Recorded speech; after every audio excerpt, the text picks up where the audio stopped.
Hey guys, this is Comic Uno, and today I am doing a review for Smallville Continuity Issue 3. Before I start talking about this issue, just want to give you guys a couple updates. Of course, I have Comic Uno episode 85, and that show where I review all the comics I read this week in one show. So here are those exclusive comics. We got Morning Glories issue 43, Justice League United issue 9, Earth 2 World's End issue 19, All New X-Men, issue 36. Captain Marvel, issue 12. Batman Eternal, issue 45. And Future's End, issue 41. So if you want to go check out all those reviews, go to Comic Uno episode 85, which is annotated. Let's talk about Smallville Continuity, or Continuity, issue 3. So let's talk about the cover. The second to last issue of Smallville. I'm pretty upset. I've been really enjoying this series. I think it's a great mixture of comic book goodness, but also great mixture of what we love about the TV show. But let's see what's going on. Love this cover. You get to see a lot of the supporting cast that has either appeared on the show or in the comic throughout the whole season 11. And love the art style, the painting style we get to see with this cover. So I was very excited to read it. But let's see what's going on with the story and see if I like the story. So with this issue, everyone in Metropolis, everyone that Clark has teamed up with, Supergirl, Ollie, Batman, Nightwing, they're all trying to fight this ship going down into Metropolis and pretty much destroying Metropolis. And they're all teaming up, and they do help it not to destroy their friends throughout the whole issue, you know, worrying that Chloe is in the Watchtower, and it goes straight into the Watchtower.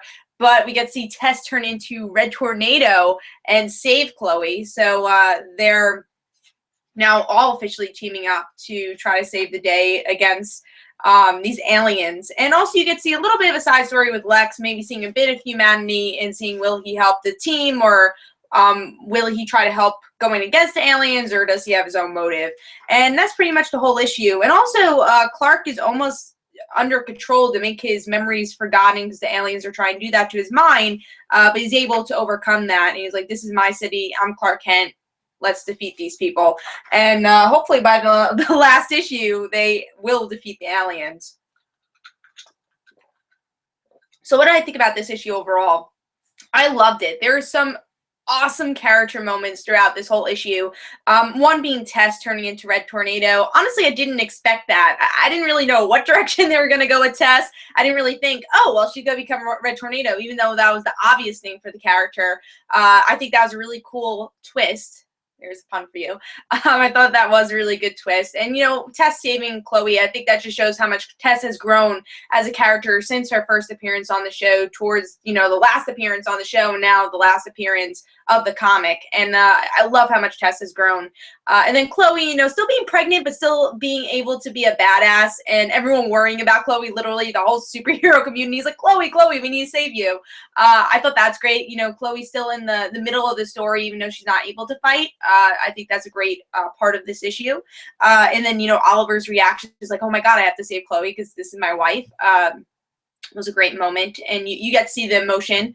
And then one of my favorite parts, well, there's a lot of favorite parts, but another thing I really enjoyed is that Nightwing / Barbara Gordon became a Blue Lantern because she has hope. And, you know, that makes a lot of sense. Probably not to Barbara Gordon's character in the regular universe, but to the Nightwing mantle in general. And probably more Dick Grayson's character, but in the Smallville universe, it makes a lot of sense because that's the name of Nightwing, is that he's not, or she in this, Barbara Gordon here, is not Batman. Batman's grim. He doesn't have a lot of hope. He's like, oh, well, the world's going to end. What should we do? You know, doom and gloom. But Nightwing here, and, you know, the title of Nightwing and what we've seen with Dick Grayson in the past is that he's always that character of hope. He's always looking into the future. Even though he had a lot of bad things happen to him, he's always looking to the future. Now, the Smallville version of Nightwing is Barbara Gordon and has those same qualities. So I thought for Barbara Gordon to get the Blue Lantern ring made a lot of sense. At first I was thinking, maybe it could be like Chloe because she's not really in this power dynamic at this point. But then I'm like, all right, you know, Barbara Gordon really does make sense. So I was very happy with that. The ending brought some really great nostalgia to, you know, Ma Kent finding Clark. And the wonderful line that I think is just a wonderful line with Smallville. It's like, what are we going to tell people? We found him out in a field. We didn't find him. he found us. It's just a great, great throwback to the show, which I don't think this comic has done until now, having great quotes, because Smallville has some wonderful quotes over the 10 seasons, and just bringing it into the comic. So artwork was really good. It was a bit inconsistent in the beginning, I will say that, if I had a nitpick. Artwork, I think there's more than one artist here, so the beginning was a little bit, you could tell that was a different artist. Other than that, I really enjoyed it. Also, I want to mention about Lex Luthor.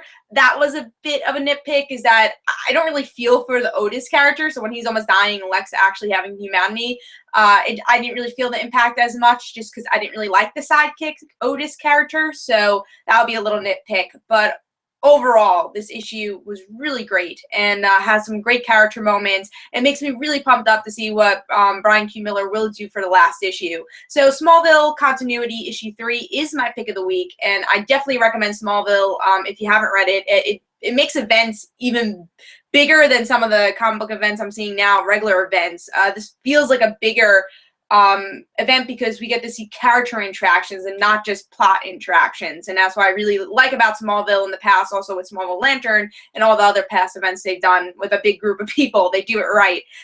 So pick of the week, 4.5 stars. Hope you guys enjoyed. This is Comic Uno. Don't forget to follow me on Twitter. Don't forget to like my Facebook page. Also, in the description below, there's links for my comic book, like Father Like Daughter. And don't forget to like the Facebook page of like Father Like Daughter. And I'll see you guys later.